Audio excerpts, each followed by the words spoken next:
Hello and welcome to yet another video. And in this video I'll be talking about this clip Capture 3 from Peak Design and how I broke my favorite lens with it. So without further ado, let's get into the video.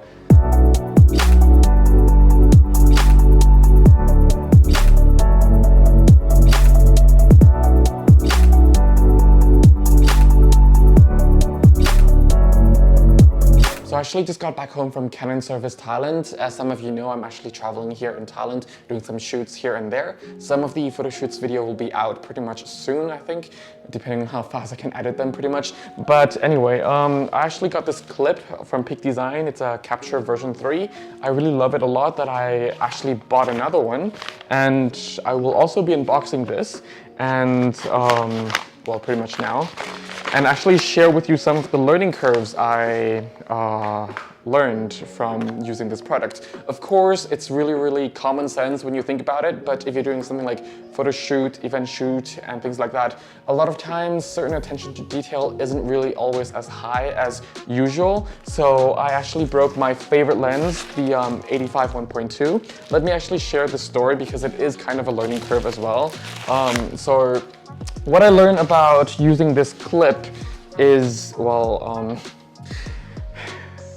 the thing is, depending on how heavy your bag is, the size of your bag, and how wide your bag is, it's always going to be adjusting the strap. Like the strap can be pulled back a little bit more sometimes if you add in a lot of stuff into your bag and it just becomes thicker. So naturally the height here will just keep on getting higher and higher. And what I figured with this particular bag, which is my Wonder Provoke bag, it's the 31 liter version compared to all the other camera bags or backpacks that I have, is I need to mount it a little bit lower, well actually a lot lower than all of my other backpacks. And to be able to make it pretty much in the, like on the chest area here, that I can pretty much grab it pretty easily. We'll grab the camera if I need to shoot it really quickly. So on the shooting day, I have to pay attention to the model, the lighting, motorbikes around me, because I'm in Thailand and there are a lot of people driving motorbikes even on walkways. So yeah, and on that day I had to change lenses and there was a motorbike running behind me, and I also had to look after the model that when I changed the lens, I put the camera bag on the floor and I wasn't really aware of the strap and it just dropped together with the camera when the camera is still on it with the 85. So having the camera face down, the 85 dropped on the floor first. Of course, if you watch my 1DX videos, you would know that, wait a minute, David, the 85 was also dropped from this height before and nothing happened to it. Well, the 1DX hit the floor first and then bounced on the 85 and then bounced back on the 1DX. So it's not as harsh, whereas from a knee level, lens first, it proved to be hard enough to pretty much break the lens. And it cost about 60,000 or no, 65,000 baht, which it's probably like 1,700 or 1,800 euros. So for that price, well, as of this time of currency, because euro is getting weaker and weaker for some reason, which obviously it's better for me to buy a new one, but it's always a pain in the neck to always buy a new lens, especially at this price point. I was using all like other lenses, like the 35 1.4 L, the 50 1.4, and it could be, I wouldn't mind it happening to all of those lenses because it wouldn't be so expensive. But this, oh man, the focus ring turns a little bit, but it's pretty much stuck. And yeah, it's a goner. So I have to get a new one. And that's the first learning curve for me. And it's a huge one that I find that you will actually really have to test it out if you're getting this. But anyway, let's open the box. Well, this is the black version. I got the silver version first because, well, this was out of stock and I found it elsewhere. In the meantime, I need that scissor again. I'm sorry if I'm talking a bit not clear and also like kind of babbling a little bit, simply because, well, I just got back from outside and it's pretty hot. And also I'm still in my shock reaction because, wow, it only just happened recently with the lens and I was not expecting to drop the lens. The thing is, I was about to use the lens. I already was using the 50mm, 35mm, and I was only gonna change into the 85, and you know, it was kind of like that moment right when I was about to use the 85, but then it turned out to break before that. Well, I broke it, and then yeah. I had to switch back to a 50. So the shoot here in Thailand, so far I don't have any no, I actually do have one, but that's even a smaller shoot. But a lot of my big shoots, I didn't get a chance to use my 85, which is my favorite portrait lens. But anyway, once you pull it out of the box, you have this, which you have to untie the plate first. I totally forgot there's a pouch. Anyway, this pouch, actually, apart from having like a short guide, it actually carries 2 screws and also an Allen key. Oh, this time they actually put it in a paper bag for you.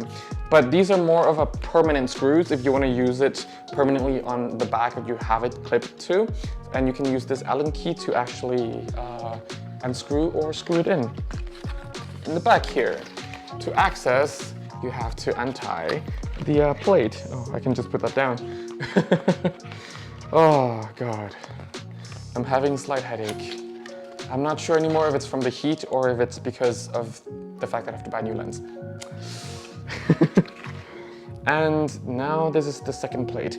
I just placed an order yesterday. It should be here tomorrow. There's another plate which you can use it for more of the typical Manfrotto tripod plate. It'll be more compatible with that, especially if you're using like something like a B-free basic tripod. I think there's a plate that uses, well, this plate, combination of this plate and a little bit wider on top that it accommodates the Manfrotto plate as well. So yeah. In order to get this out, you have to unscrew it. These are more of the, in quotation mark, temporary screws.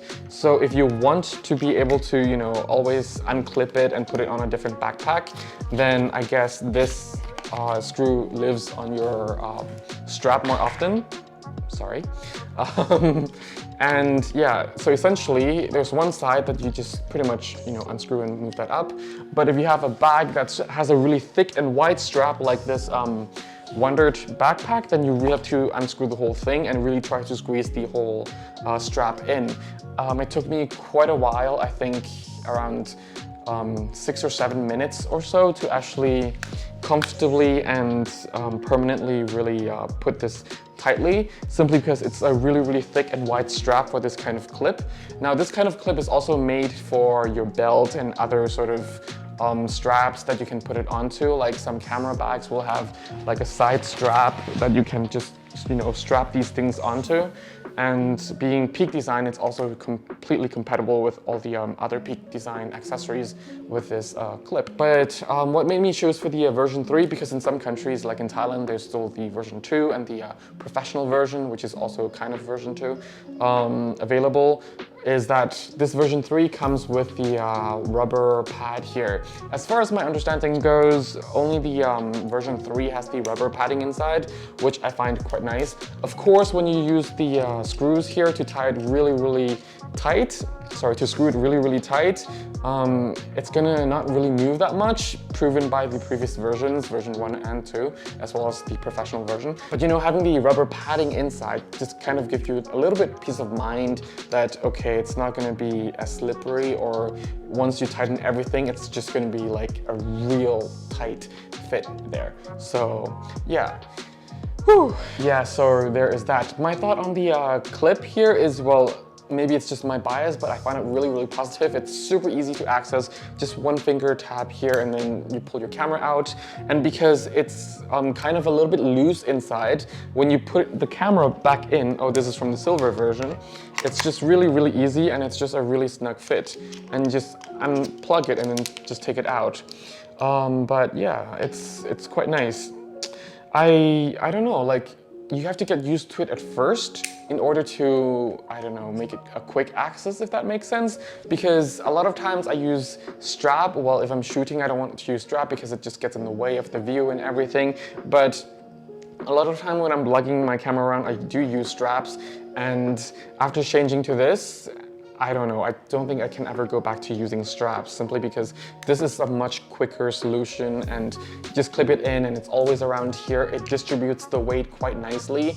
And if you're using something like the 1DX, like I do,